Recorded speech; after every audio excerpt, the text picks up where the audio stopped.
Welcome back to another episode of the Real Table Podcast with Michael Carter, and it's good to be back.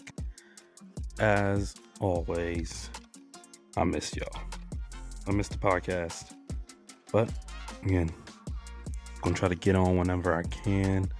Work is busy, life is busy, but I always got to make time for the podcast one way or another. So I'm glad that this week it feels a little bit more open and give me a chance to do it. It also feels like these past 2 weeks have been kind of dead as far as movies go. So I feel like I haven't been able to write about anything a lot lately. Besides the fact that there's always like news as far as casting or projects being developed, stuff like that. Like there wasn't any like crazy, or I shouldn't say crazy. There's no big releases, right? Argyle kind of came and went. It's weird thinking about that movie right now because I thought that was going to be like the big start to the year, and it wasn't. You know, I think whether people liked the movie or not, Argyle didn't live up to what it was supposed to be. It just didn't. From a reception standpoint and even from a financial standpoint, it just didn't. It didn't. Like if you think about it right now, how many people have you heard actually talk about Argyle, right? Or how many people have you actually heard to say, "Oh, I'm going to go see Argyle"? Not many people, right? I think everybody got their first look that weekend, and the general consensus is that it wasn't great, right? And so people were like, "I'm out," which that's kind of what January and February usually is. You usually don't find anything super duper good in these opening months of the year. But yeah, that's just where we are right now in February. And this week it's not getting any better. This weekend, 2 new movies coming out this weekend. We'll talk about those 2. We got not a lot of stuff to unpack, but we got a few things I want to unpack. The Fantastic Four, which is, I think, one of the most beloved group of heroes in all of comics, but you probably remember some of those movies from the early 2000s. The Marvel Cinematic Universe's version of these characters has finally got casting reviews after rumors and rumors and rumors and fan casting. Today, we get our cast. Finally, today. Today is Valentine's Day for me, and you'll be hearing this long after Valentine's, but wow, we finally get our casting for that after rumors and rumors and rumors for months, right? Deadpool 3 gets its first trailer and it gets its title. It's not Deadpool 3, but we're going to talk about that. The Wicked trailer is finally here. Is it as epic as I'd hope? I don't know. We're going to talk about that, and we'll talk about 2 films that are opening up this weekend. SAG Awards are next week, February 24th. Again, these are the awards that the Actors Guild votes on. They vote on some categories in television, film, and even stunts. So the SAG Awards are next week. Honestly, award season, it's kind of weird right now. Like the hype has disappeared. I think that's the worst part about the Oscars being, it's 2 weeks from Sunday. It's weird that it's so far away because I feel like the hype within the last 3 weeks, it's just gone.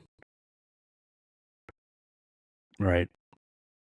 In a little bubble that I can see into on Twitter, aka film Twitter, it's just like the hype isn't there anymore. Obviously, when the Oscars come, people are going to watch and people are going to be tuned in, but it's not until March, which I think it's huge. It's huge that it is in March, and I don't mean that again, and not in a good way. It's in a bad way. I think the Oscars should be at least in February. or I'd say at the very most February. It should. I don't think the Oscars should even touch March. It just really shouldn't. It's too far away. A lot of the momentum I feel like is evaporated, right? Like, I mean, we do have SAGs left, but other than that, it's just like a lot of the momentum is kind of gone. It's like at this point, it's like, let's get this over with. But instead, we have to wait. 2 weeks from Sunday, we'll see the Oscars. I'm excited about that one. I'm hoping to get some people on for that one. If the schedules align, we can get people on for that episode, and we can talk about. We could look at before, think about how we feel before and even after. Um, but we'll see what happens with that. But yeah, the Oscars should move. It shouldn't be in March. It should be in at the very most February, and at the least, I think end of January. Right in the middle of it feels better, or at least towards the end. Because right now, I feel like March is completely. It's not even at the end. It's just in its own little island. But that's just what I think about that. Anyways, fantastic forecasting. Finally revealed. This is probably one of the most anticipated. One of the most anticipated announcements for a long time. If people tell you what they want to see out of the Marvel movies, it's usually Spider-Man. It's usually the X-Men. And then you got the Fantastic Four, right? Like Fantastic Four was some of the characters that we grew up on in the early 2000s. They were a part of the early days of superhero movies, right? You had the X-Men trilogy, you had the 3 Spider-Man movies, you had Blade, the 3 Blade movies, and within that mix was also 2 Fantastic Four movies. Um, Fantastic Four and then Fantastic Four Rise of the Silver Surfer.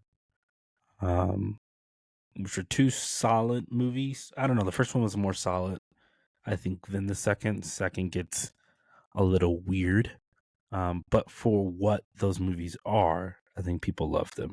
I think people recognize those movies and those films and the casting for those films. I mean, we had Jessica Alba in that movie. Uh, Chris Evans was in that movie. Michael Chilkis was in that movie. Eon Gruffud was in that movie. Julia McMahon was in that movie. I mean, they had some solid casting in those movies, and it's kind of iconic for its day. And I think it will always be remembered because it was its first iteration, right? It was the first iteration of these characters. And now we get a whole new look at these characters and even the story. And this is the MCU's first swing at it, right? So these characters live in that same world as the Avengers, as Iron Man, as all these other characters that we've come to love. Tom Holland Spider-Man, like it lives in this same world now. So we get to see if Disney has what it takes to bring the story to life. And it looks like from the first image that it looks like it's going to take place in the 60s, which is fascinating. It looks like it's going to be a period piece, which leads to tons of questions because we know the MCU is set in present day and means we're going back in time into the 60s. And then the question becomes, okay, where were the Fantastic Four doing all the shenanigans, right? During the whole Infinity War saga from the first Avengers movie to Endgame. And even to like now, like all the way through Loki season 2, like where have the Fantastic Four been? And there's lots of thoughts and rumors on that. I'm curious. I think one of my first thought, what comes to mind, I feel like they were stuck. They're stuck somewhere. I feel like if the movie takes place in the 60s, I think they get stuck in space somehow. Maybe they get stuck in a different universe, or maybe they're coming from another universe right into the current universe. I don't know. I don't know how that works. But I think the concept of the 60s is interesting because, again, we haven't, besides Captain America, the first Avenger. I'm trying to think. I don't know if there's anything else. Maybe there's a little bit of it in WandaVision. We haven't seen a lot of period pieces in the MCU, in these Marvel movies. Not a ton of period pieces. So this has a chance to be super unique, right? It has the chance. Now, I think my initial reaction is to get hype and to get excited about it. But then part of me is I gotta hold myself back because I know that sometimes the MCU, they'll give you little tidbits, they'll give you little teasers, right? And the movie is completely different than what you thought. Now that's not a bad thing, but it's like, okay, they're giving us, oh, this is in the vibe of the 60s, right? How much of the movies are we in the 60s? Are we in the 60s the whole movie, half a movie, just part of the movie, right? Like, are we actually going to play into that period piece, right? Again, not much is known about the movie, but the fact that the logo is different and it feels very 60s esque, and even like the first image of the first family, it just looks like it. I think they really are going to be playing into the 60s. But again, this has the chance to be really, really cool, and I'm really, really hoping uh, that Marvel can nail it. That Marvel can nail it, big time, big time. So the movie stars Pedro Pascal. He's known a lot for he's the voice of the Mandalorian in the Mandalorian show, who plays the main Mandalorian Din Djarin. Pedro Pascal, who's also in The Last of Us, the HBO series The Last of Us. Pedro Pascal, Vanessa Kirby. Vanessa has a really good track record. She's a fantastic actress, um, but she hasn't just been in a lot of big name stuff lately. So she's been in the Mission Possible movies here and there, the Hobbs and Shaw movie. Like she has a really good track record of films, but she hasn't been in a movie yet that has, I believe, that the general audiences would know. Like, if you've seen her face, you might think that she looks familiar, that you've seen her before. But other than that, she doesn't have that big movie, and I think this is that big movie for her. But she's a fantastic actress.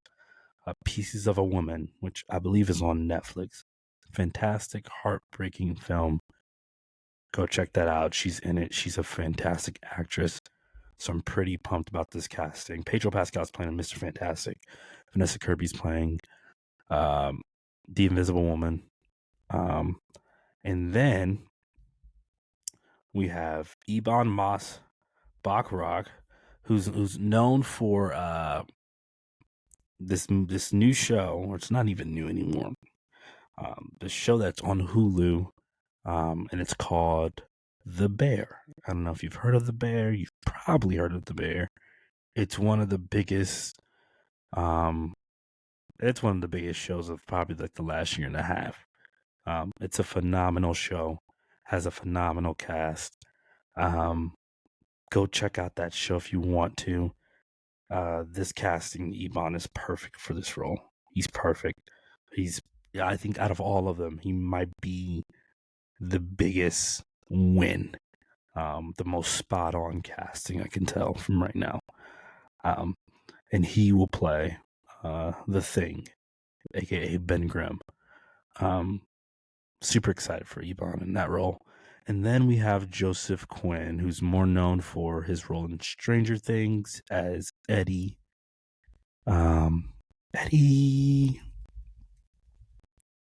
Eddie something. Eddie with the guitar. Eddie definitely has a last name, but he's known for his role in Stranger Things. And he's also starring in the new A Quiet Place, which, also the Quiet Place, the new A Quiet Place, also has a trailer, A Quiet Place prequel called A Quiet Place Day One. He's featured in that movie.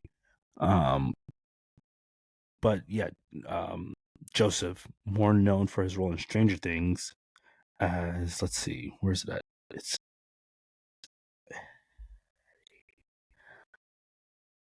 no, I don't see his last name, but as Eddie in Stranger Things, um, I think he's going to be good in his role. I haven't seen a lot out of him since Stranger Things, so um, I don't know what to expect. I think he's going to do a solid job. Honestly, when I look at um, this cast, I feel like it's more solid than not, right?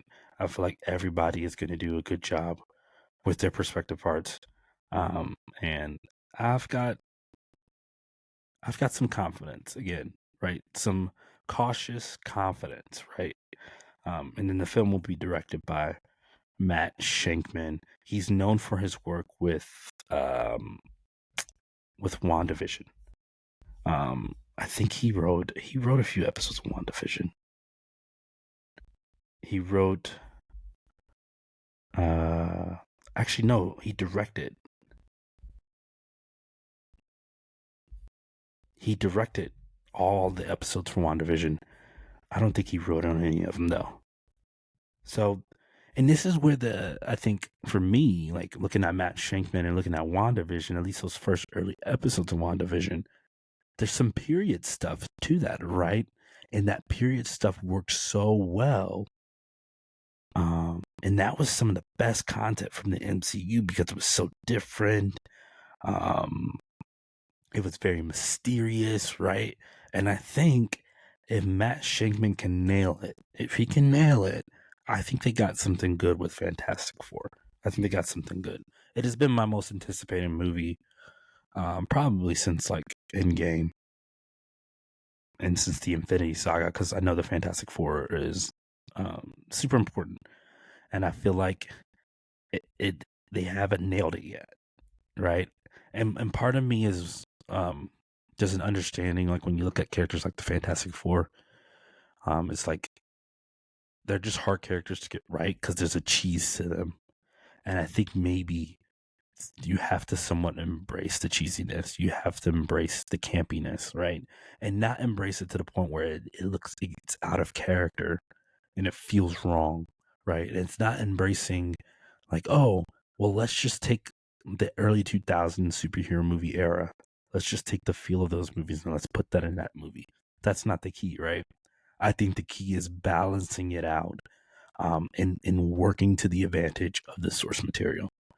So I don't know if Matt Shankman will do that. Honestly, I hope he does something that just works, that he's confident in, and that will work well. So we will really see what that movie is going to be all about. July 25th, 2025. Next year. Next year. Fantastic Four. One of my most anticipated movies. I don't think right now it's my most anticipated. I'm cautiously optimistic about this movie. So we'll see what happens with that. Stay tuned. I have a good feeling filming is going to start really soon for this movie, and they're going to start getting underway. We're going to start seeing set photos. It's going to be cool. It's going to be fun. Fantastic Four coming soon. Deadpool 3.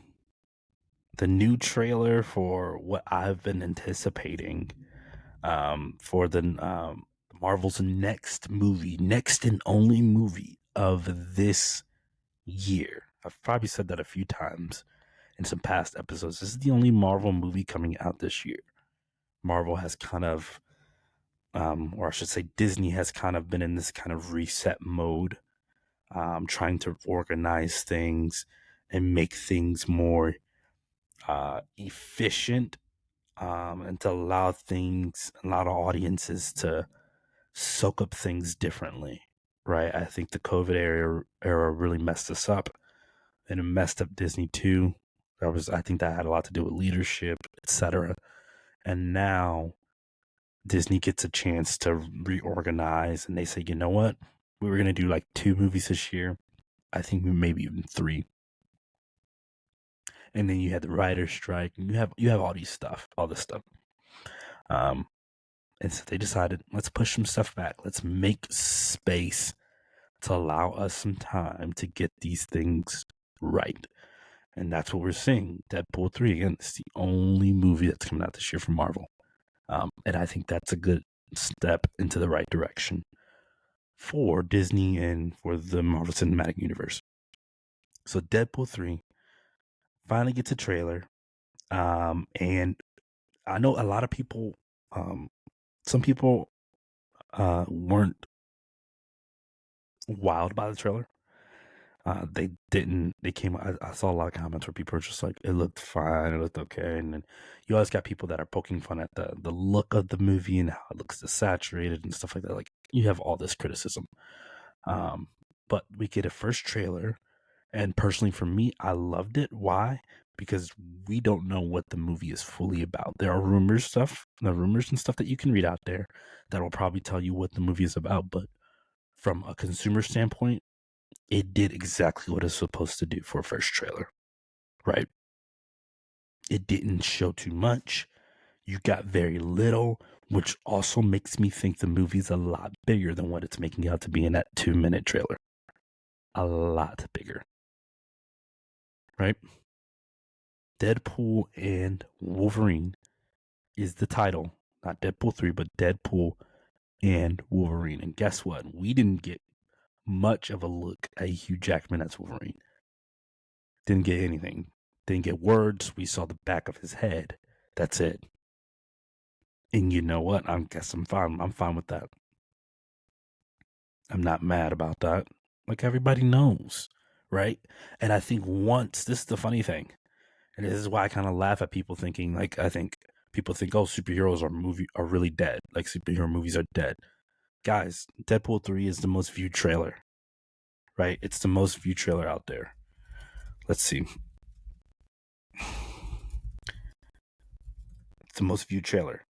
365 million views in the first 24 hours. It's the most watched trailer in history. The most watched trailer in history. Superhero movies are not dead. And you think that's big? Wait till the people who don't follow news outlets and who are not on social media, wait till they find out that Hugh Jackman is returning as Wolverine in this movie. Most people don't know that that's happening, right? So wait till they find out that that's happening. This is a hit. Let's stop kidding ourselves. I think too many people are just living in this little hole where they think the superhero movies are dead, and it's like, no, people want quality entertainment. People want familiarity too. Excuse me. People want stuff that they know. So they know Ryan Reynolds Deadpool. They know that. 2, they're gonna know Hugh Jackman as Wolverine. They're gonna know that stuff. That's very familiar. People want stuff that are familiar. They know what to expect and what they're gonna get, right? They know what they're gonna get out of this movie, right? So I'm curious though. Like even looking at this movie, we see the TVA show up, right? Now, if you're a Marvel fan, you know where I'm going with this. Kinda. We dealt with that through Loki season 2. Loki season 2. And now the TVA shows up to get Wade. They need Wade's help.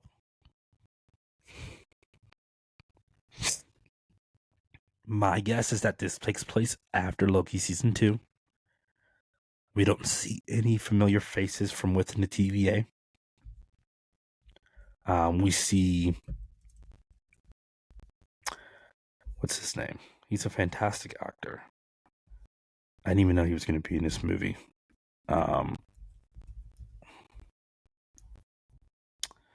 Matthew McFadden has a role within the TVA. Which he wasn't in Loki. Which again, this makes me think the uniforms also look different. The TVA uniforms also look different, which lets me kind of feel that this is a new era of the TVA. We're experiencing something completely different. And I'm also wondering if this is going to have bigger implications for like the MCU. Like if like we saw how Loki season 2 ended. And it feels like, okay, well, how does this affect everything now? The TVA starts working differently, right? Kang, where does he still fit in all this, right? So more questions are being asked. I think we're gonna get a whole lot more answers as more and more of these MCU's projects come out. I think this is like we're in this space now where they're gonna start ramping up the energy towards these next movies, and these next movies are pivotal. I don't think we'll ever get an Endgame and Infinity War type of event with these movies. Unfortunately, I think Secret Wars, King Dynasty, and Secret Wars deserve that energy. I don't think you'll get it. I think we're too far gone, but I think if these projects do what it needs to do, if it grabs people back in just a little bit, I think they can do just enough to hype up these next movies. But they have to nail it. They have to hit and get people to care about these characters and about these stories. I think the only time we'll get an event like that again is maybe the next Justice League movie, if done right. If done right. So Deadpool 3. First trailer is out. July 26th is the release date of this movie. Go watch it. I also wonder if this film will completely reset the MCU in some kind of way. I don't know. I'm curious. I'm curious what they're going to do. I'm really curious. I don't know. We'll see.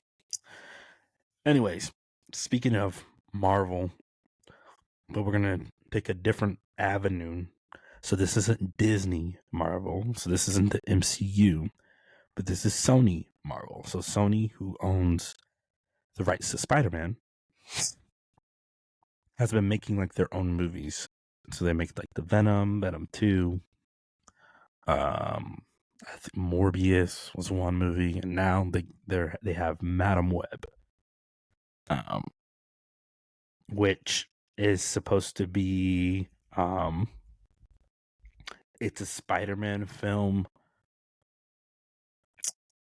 without Spider-Man, I should say. Madam Web is an interesting character. She possesses several psychic abilities, and she can read other people's minds. And has the ability to see into the future, and so she's been pivotal in the comics, in the Spider-Man world, I should say. She's been pivotal in the comics, and she uses her spider to aid people and to help people in different ways. So this character, I believe, is supposed to have,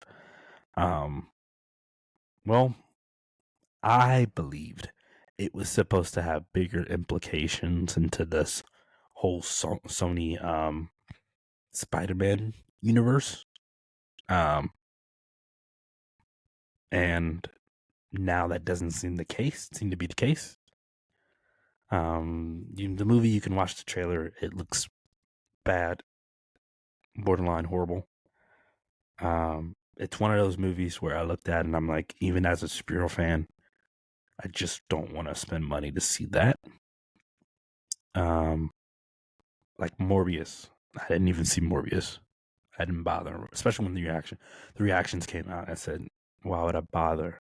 I don't put a lot of my input or a lot of my thought and a lot of what I do into, I don't take what people say and put that a lot into what I do. So critics and stuff like that. So if somebody says a movie is bad, that doesn't mean I'm not going to see it. There's a good chance I can still go see it. I think it gets to a point where there's an overwhelming response of, hey, this movie is bad, is where I hit the pause button. If you got one or two or three people in there that's like, I'll go check it out for myself, right? But if I'm not getting an overall solid response, oh, this is good, I get a solid response, this is not good. Like, I've seen Marvel movies, MCU movies at least. Sometimes they're split. They're 50-50. Critics hate it. Audiences love it, right? If we have a unanimous response on that front about this movie being bad, I don't want to waste my time. So this is one of those films where after seeing the trailer, I thought it looked horrible. Again, we're so busy trying to do Spider-Man or have these Spider-Man like stories and characters without having Spider-Man. And man, does it not work, especially when it's not in the Marvel Cinematic Universe. It does not work. That's my biggest frustration with having Venom. Venom has been successful, but boy, oh boy, I'm getting tired of having a Venom movie without Spider-Man. Like there's some, where is Spider-Man going to fight Venom? One of his biggest adversaries. When? We keep having Venom do this, Venom do this, and he's an anti-hero, and it's like, sure, but after a while, that trope gets old, right? You can't just have Venom without Spider-Man. It doesn't work like that consistently, right? So they're trying to do all these little things, and Morbius failed, and now Madam Web is on the forefront looking to fail, right? It's looking like it's not going to work. Venom is its only successful thing. Sony's only success has been with Venom, which doesn't bode well because they're still trying to make these movies, and it's kind of like they're not getting the hit. Like, I'm surprised Venom even performed the way it did, but it's like, hey, if Jared Leto being a vampire can't sell tickets, then boy oh boy, you are in trouble, right? So Madam Web, not looking hot. The reviews come out and says it's probably one of the worst superhero movies of all time. Could that be far-fetched? Sure. But that's, again, don't spend your money. I think at the end of the day, you, as a consumer, you can do whatever you want, right? It's like me. I can go see whatever I want. You're allowed to feel how you want about a product, but man, if everybody is saying it's bad, it doesn't hurt to wait until it hits streaming. Because here's the thing, I don't think it's going to perform well, which means it's going to be on streaming in about a month, maybe month and a half, right? Don't waste your money, man. It's just not worth it. It's not worth it. All right. I would also, I maybe would suggest to go see Bob Marley One Love. The Bob Marley biopic movie comes out this weekend.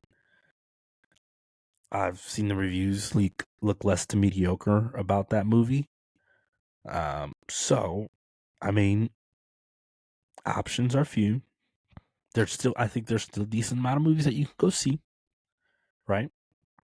You can go catch some movies, but don't go see Madam Web. I say check out Bob Marley. I'm a little over biopics that feel cheesy. I'm a little over it. I think we see a lot of biopics nowadays, and so if you're not setting yourself apart, it just feels very redundant, right? Rocket Man for me set itself apart from any biopic, right? Taron Egerton should have been nominated for an Oscar. He played that role better than Rami Malek. Rami Malek played the role in Bohemian Rhapsody. Rocket Man set itself apart just a little bit, right? It was different. A lot of biopics nowadays just feel redundant, right? It feels the same. It doesn't feel different. But that's the one movie I would say if you wanted to see a new quote unquote movie, I would go check that out.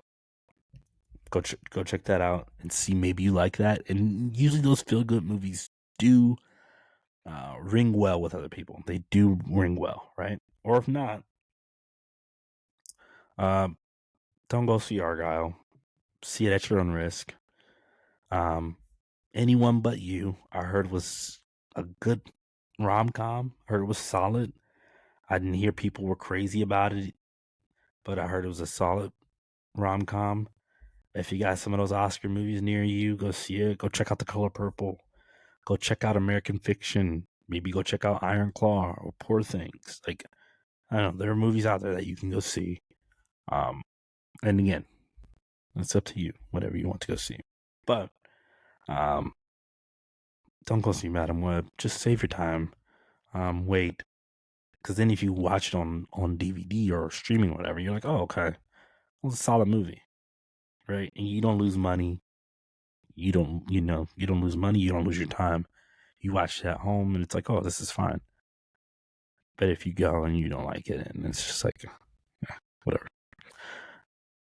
That's my 2 cents on that. right? So, Wicked, last but not least, Wicked trailer released this past Sunday too. I'm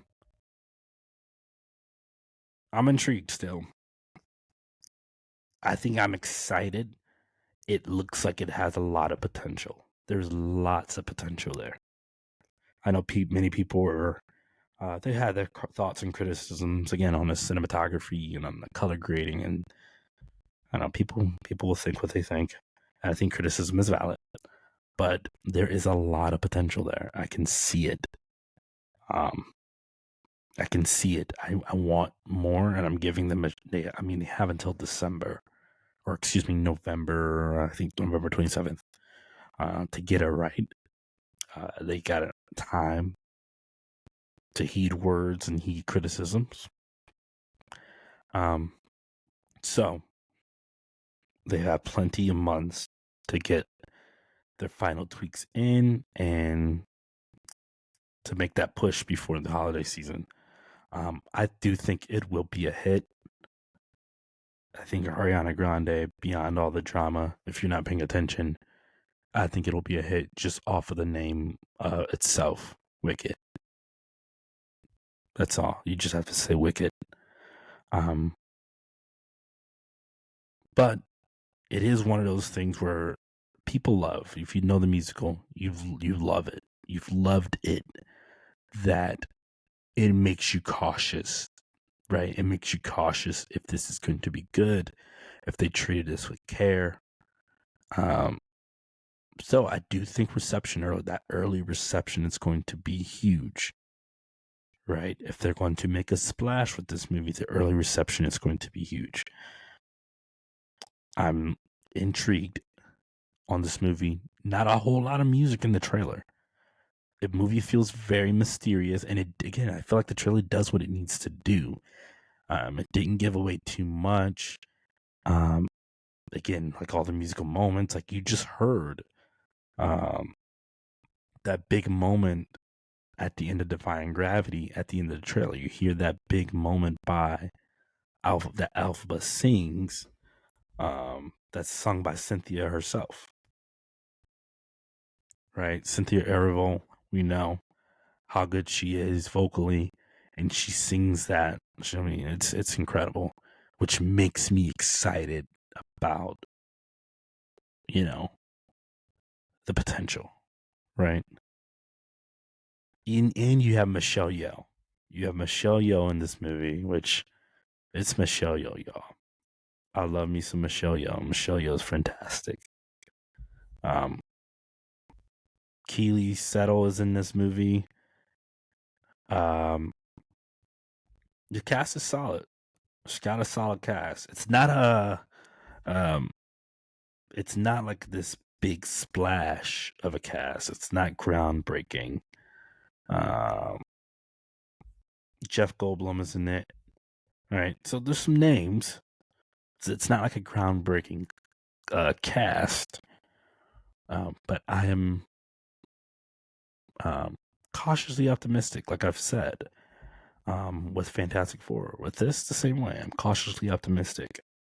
There's a lot of pressure on this, and I'm hoping that director John M. Chu nails it. That he does, what he needs to do with this movie. That he does what he needs to do. Right. So that's Wicked. November. Holiday movie. Big holiday movie. Yep. We're about to get going here in this movie season. This time I'm for real. When I say we're about to get going, Argyle was a miss. I'll take the L on that. You can read my review at therealtable.com, which, by the way, you can see a lot of my reviews. A lot of them are old, but I put some of them up there because I thought, you know what, I want people to see my writing. So you can read my old reviews, some of my new reviews. You can read my new review on Upgraded, which came out last week. Rom-com, which I thought was super fun. You can read my review on that. You can read my thoughts about Percy Jackson and the Olympians season 1. Very underwhelmed overall, but you can read more of my thoughts on that at therealtable.com. stay tuned for that. But yeah, you can check out a lot of that stuff there. But I'm super excited because in a couple weeks, I think the biggest movie of the year arrives. I'm talking bigger than Wicked, bigger than Deadpool 3. There's some other big movies coming out this year. Again, the levels this movie has on any other movie is for this year's. It's crazy. Dune Part 2. Dune Part 2 comes in a couple weeks. I am going to see it on February 25th, which is a Sunday. They have a fan first event, which if you have a local IMAX, look it up and see if it's still there or see if there's still tickets. But a fan first event, which means I get to see it, I think, like 4 or 5 days before it comes out, which is super duper exciting. I think that's another way you can tell a confidence, how a studio is confident, or if a studio is confident on a product. Like, they're doing a whole fan first event for this movie, which people have already screened, and the reception is already blazing about this movie. So that's how you can easily tell if a studio is confident, right? And with this particular film, I think the studio is beyond confident. You can watch Dune Part 1 on Netflix or Max if you had the apps. But the studio is beyond confident in this one, and I'm excited for Dune Part 2. That's going to kick off the year, I feel like.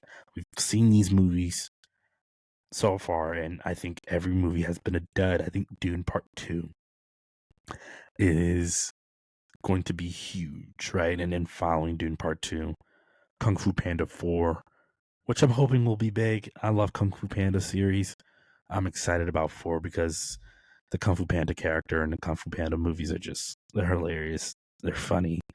They're one of the most consistent animated series out there. But Dune Part 2 is coming, and I'm super duper excited about that one. It's going to be big. You might start to see ads and stuff all around for this movie, but this is going to be a big event that you don't want to miss. You don't want to miss. That's about it here for the Real Table podcast this week, and I appreciate the support and the love. Don't forget therealtable.com. Go there, read some of my reviews, check it out. Also, if you know of any people that love to write and want to write about movies or even TV shows, tell them to reach me at therealtable.com. Talk to me, reach out. I would love to get to know them and see if they would love to write for the site. I appreciate the love and the support. Once again, y'all have a good week, and I will see y'all soon. Peace. Thank y'all again for joining me today on The Real Table. Make sure you follow and share this podcast with anybody that loves movies or somebody that wants to just know more about the movie culture. Thank you so much once again. You can also follow me on Instagram at The Real Table Pod. You can follow me on Twitter at The Real Table. Once again, thank y'all so much. I'll see y'all soon.